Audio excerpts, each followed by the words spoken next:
নানুর ফাইকাসটা পেরিয়ে যে একটা মিল আছে, ওই মিলটার কাছেই একটা টোটোর সাথে ছোট হাতির বিশাল বড় অ্যাক্সিডেন্ট।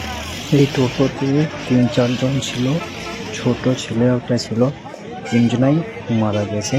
তো ছোট হাতিতে যে ড্রাইভারটা ছিল তার মাথায় লেগেছে, তবে ছোট্ট হাতিতে যে ড্রাইভারটা ছিল তার মাথায় লেগেছে, সে মোটামুটি সে বেঁচে আছে, আর বাকি সব মারা গেছে।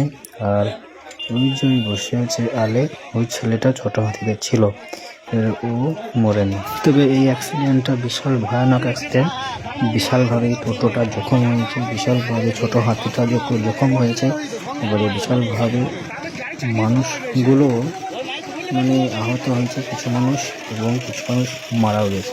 তবে আর একবার বলে দিই, অ্যাক্সিডেন্টটা কোথায় হয়েছে, নানুর ফাইকাস পেরিয়ে যে মিলটা আছে, এই মিলের সামনে এই অ্যাক্সিডেন্টটা হয়েছে।